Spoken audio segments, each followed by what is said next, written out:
Hey there, Dr. Karen Can here, and I just found out from one of my wellness leader friends that one of the reasons why one of my videos was not allowed on Facebook was because I used the word coronavirus in the description.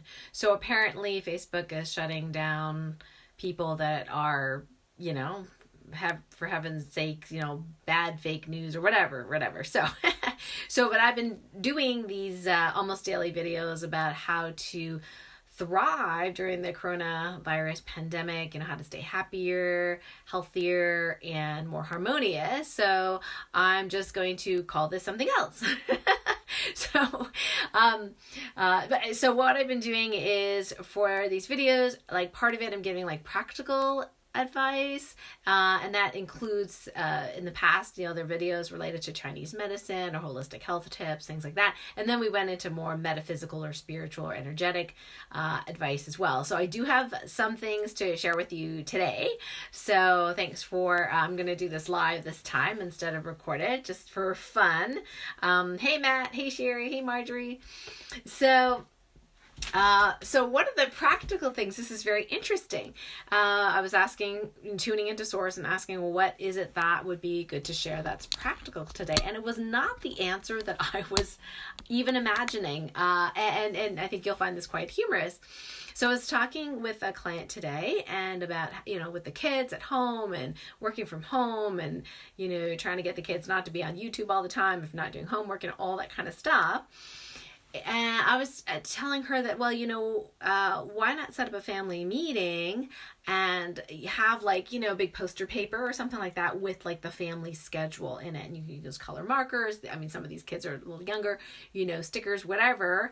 And I said, well, you've got to, slot in your big rocks first. And she's like, what? I was like, okay, back up. So years ago, I went to an event and they talked about how to prioritize our life. And this is, I think, work from Steven Covey.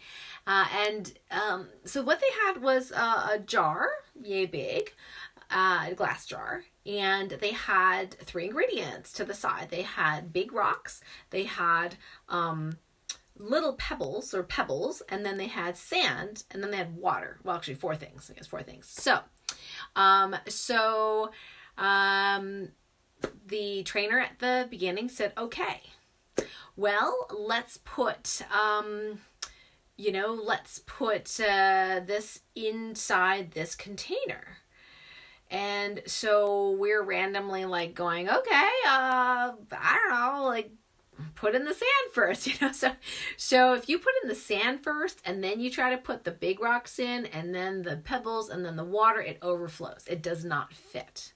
So then he takes out a new one and then he says, well, this is the way you need to do it for everything to fit in and to prioritize. So the big rocks go in first. The big rocks are your priorities.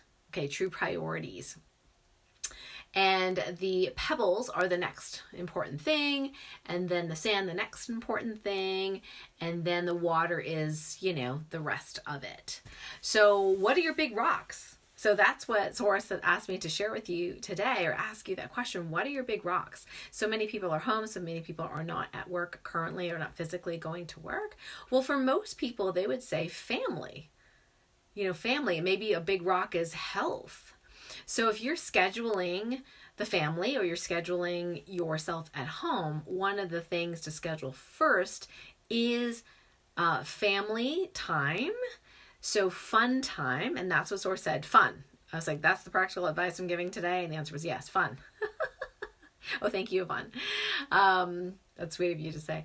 So it's schedule your fun first. Now, me being a workaholic in the past, cancel clear, that I was very good about scheduling all the work stuff first. The pleasure, the fun, all that came later, right? How many of you are like that? Admit it. Put your hand up. Okay. So I was like, you want me to schedule fun first? Really? Okay. So that was a real switch in my mind to do that. And for people that have been with me, my clients that have been with me for a long time now, they know that's how it really works, because what used to happen when I was in the clinic was my schedule would slightly change during the seasons. Why would it change during the seasons? Because when there was skating and there was ice time, I would make sure that I have openings during ice time so I could skate. So during the winter, it was all at night. So then that was not a big deal scheduling office and stuff like that. But in the spring and the summer, it was during the day sometimes. So then I would block out times during the day that I would go skating and I wouldn't see clients or patients. And so my patients kind of knew that was going to happen, you know, because why? Because skating was a big rock. Now, right now I can't do that because currently I don't have my own home ice rink at this year. And we're not open at the arena. So there's no ice time right now. So that big rock, I don't have a big rock there right now to schedule. But what is your big rock?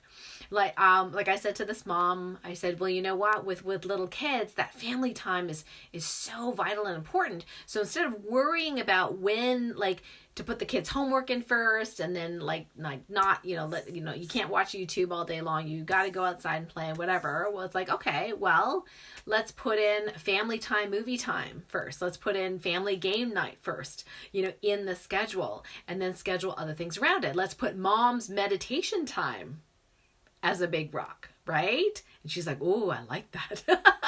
Yeah. So your self-care, now, if you don't have little kids or whatever, then that might not be relevant to you, like game night and all that kind of stuff. But why not schedule your big rocks first in your schedule now that you're home, things are changing. So self-care. So lately what's been happening is a little shift in my own schedule. So I tend to, start off the day. I do my morning, bone broth routine and smoothie. I make my smoothie, that kind of thing. And then I pretty much jump to work because I love my work.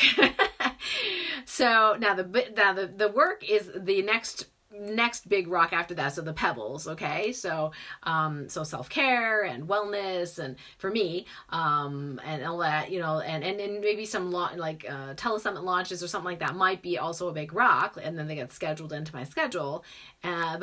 But what I've been doing this past week or two is I've been exercising in the morning. And some of you have seen some of those videos and photos I've been posting up on my Facebook page.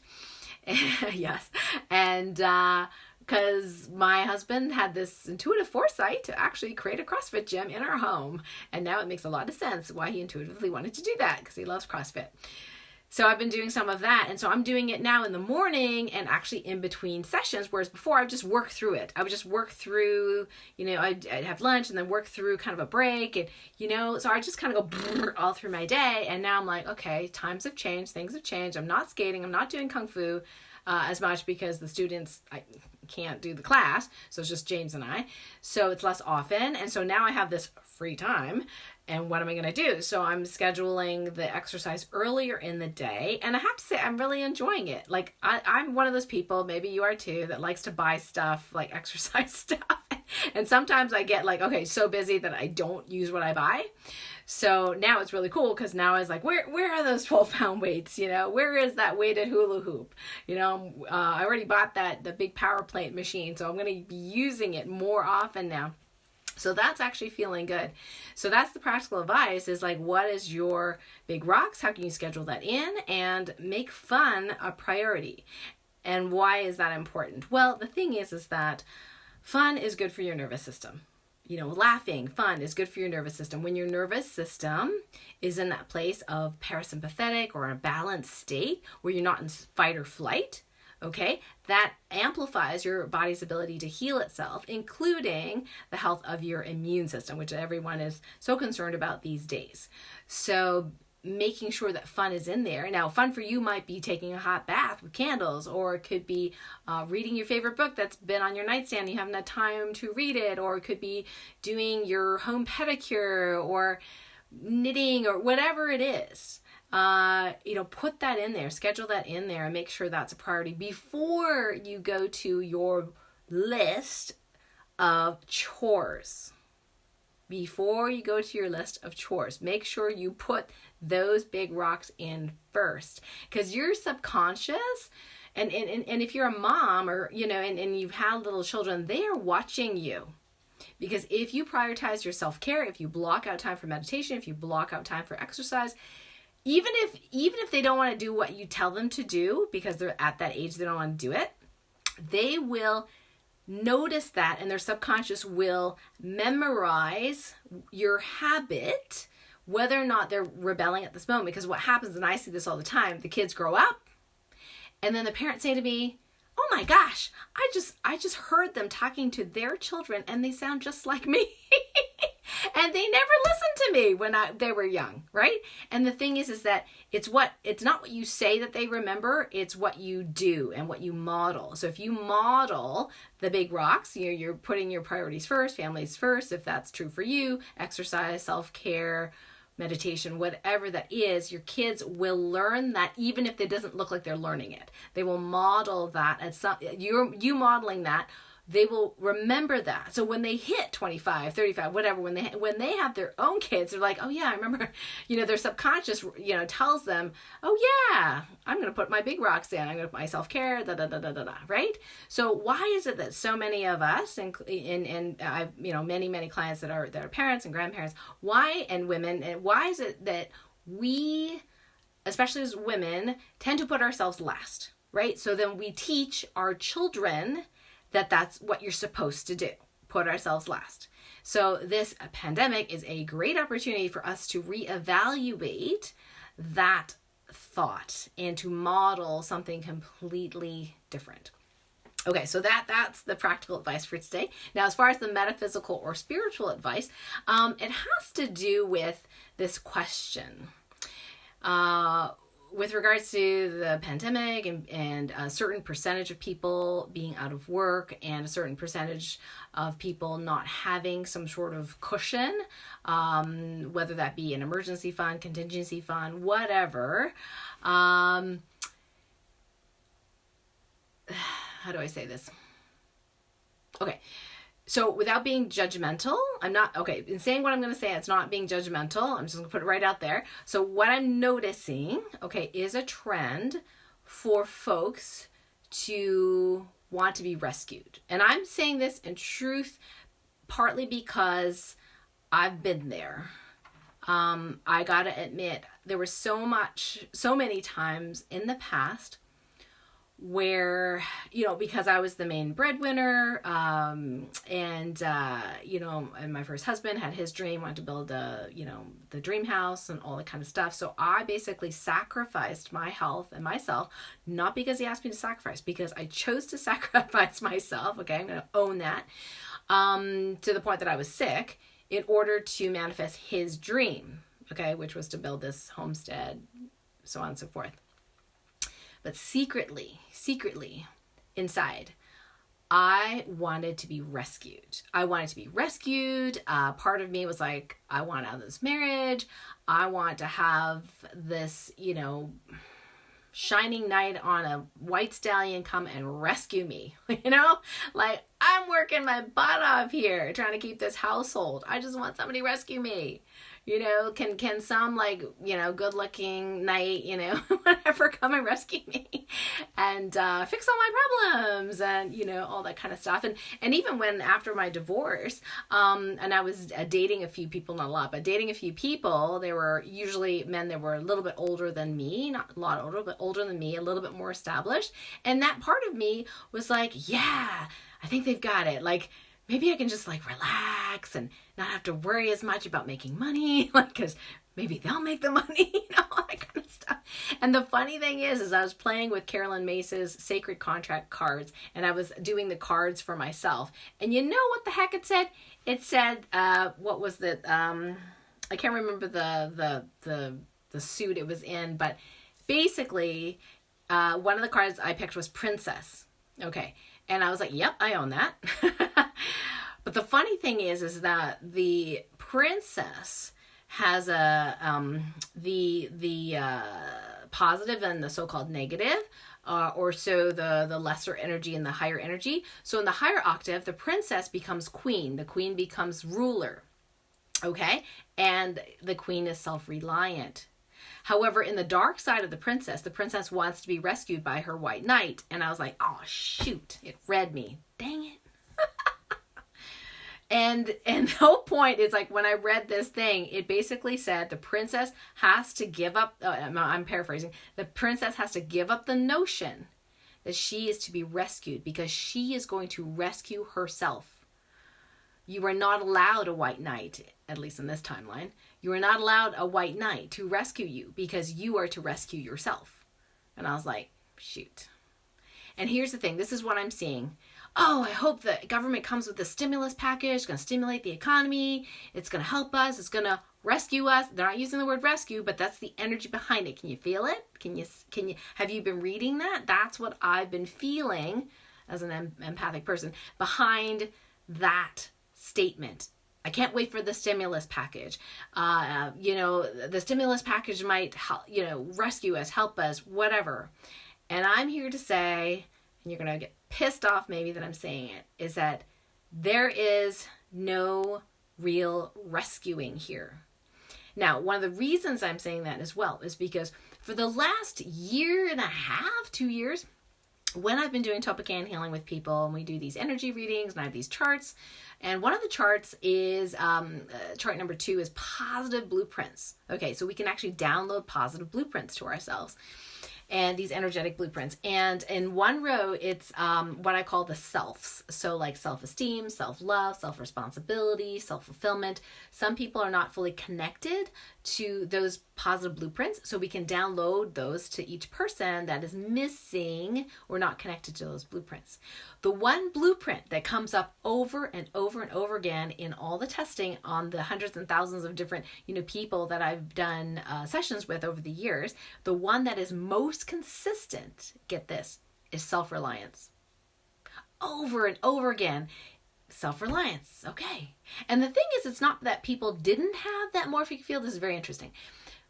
There was a more evolved version of that blueprint. It's sort of like if you have a blueprint to make a house, okay, and you want the same house, but now you're like, ooh, I want that house, but I'd love for it to be solar energy. And you're like, okay, so we're going to evolve that blueprint, right? So now it has solar energy. Oh, but then I want thermal heating. Like, you go underground and you get anyway, it saves, I don't know what it's called. Geothermic energy. Anyway, so then you change the blueprint again, right? So the blueprint keeps evolving. So the self-reliance blueprint keeps evolving.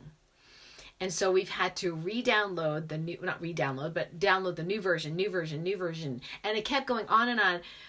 Client after client, group after group, self-reliance. And then my Topican level 1 trainees and the level 2 practitioners also noticed that in their own sessions. The same thing, even without me saying it. Now, this is the first time you've actually been hearing it from me. I've not shared this really with anybody except for the people that are one-on-ones with me. I said, oh, wow, you too, self-reliance, interesting. So if this is a theme, and I think it is for humanity and all of us, it isn't just us sensitive souls, okay, that need self-reliance, is my estimation. I think it's all of us. So if the self-reliance morphic field is evolving, and we're being invited to be in that space, and we can download that new, self-reliance morphic field, the whole purpose, if you see the bigger spiritual picture, the whole purpose of this pandemic on a lighter, higher octave spiritual perspective is for us to get to that place of self-reliance as a species, as a consciousness, and individually as well.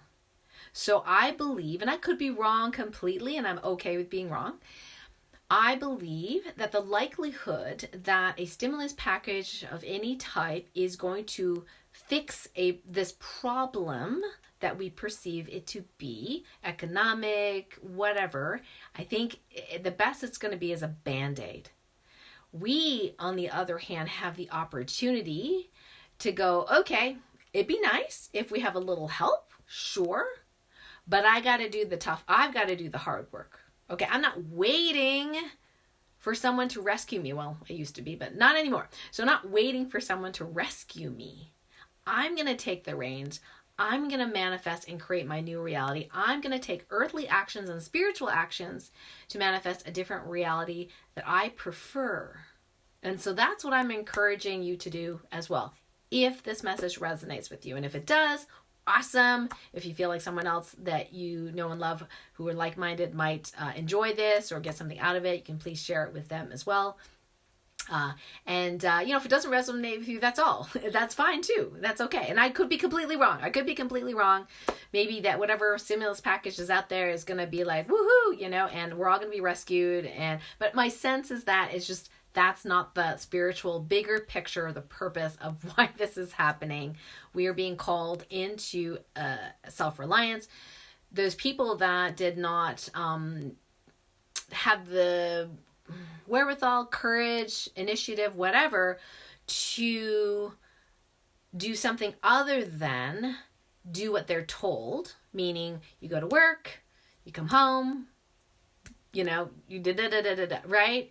That's what you do day in, day out, day in and day out. You don't work on your spirituality, you don't work on your self-care, whatever. You just work, you get the money, you have a vacation, have fun with your kids, and then you do it again, right? I mean, that is okay. There's nothing wrong with that.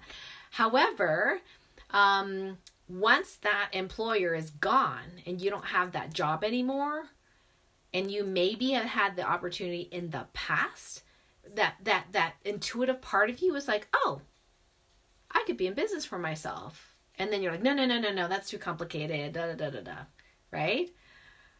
Like if you shunned that intuitive hit, maybe this is an opportunity for you to think again.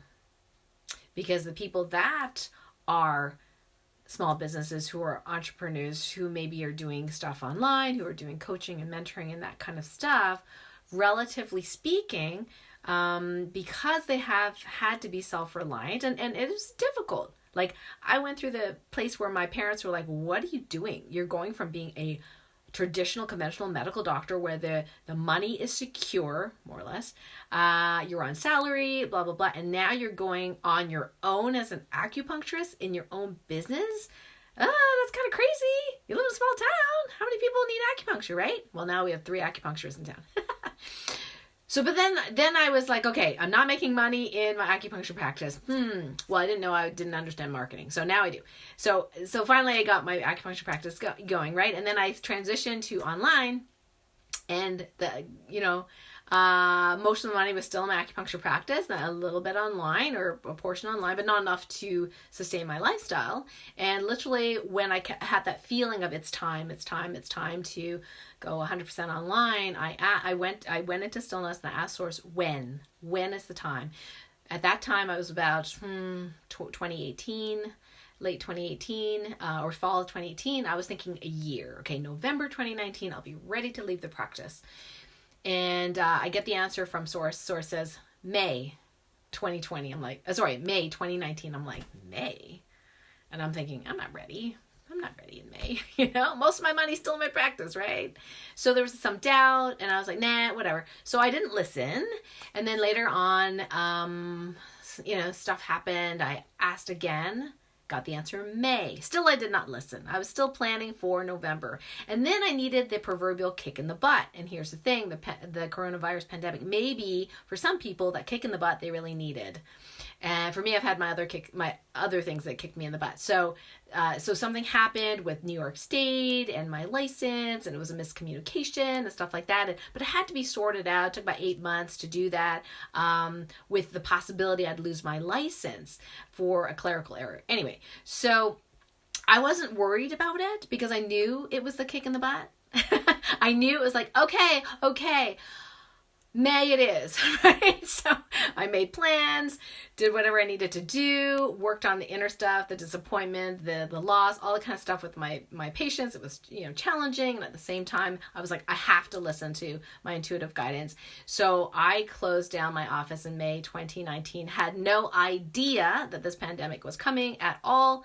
And after I did close my office, it was like the floodgates opened as far as opportunities, different opportunities, money coming in, things like that. So I've more than, made up for, what I used to earn at the office, because I finally listened. But it was scary to do that to some extent. It was scary.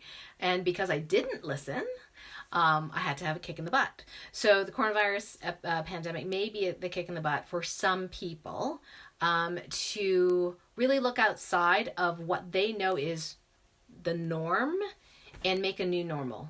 Because we're not living in the old normal. If you think everything's going to go back to normal again after this, think again. It's not. So it's time to innovate. It's time to change. It's time to grow. It's time to evolve, because it's not going to be the status quo, and we are all forever changed. So let's not kid ourselves here, and let's be proactive rather than reactive, so that not to get into scarcity or being scared about the next time there's a pandemic, and being scared and prepared that way, but more prepared as in, like, what's the bigger picture? Am I gonna 100% rely on my job, who somebody else owns, that I have no say in, that I don't even like? Okay, that is not a way to live in my personal preference. That is not a way to live. Now, of course, I'm not saying everyone should be an entrepreneur, because not everybody has the courage in there or the wherewithal to do that. I get that.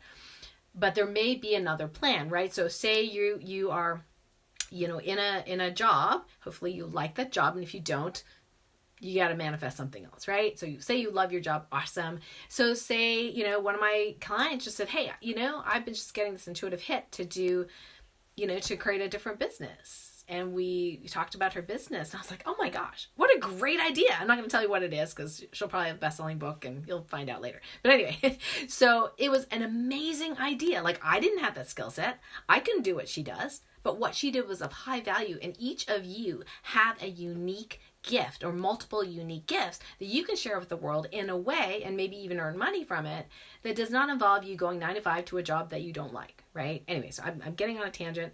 So the whole point was about self-reliance. So yeah, so let's shift our perspective.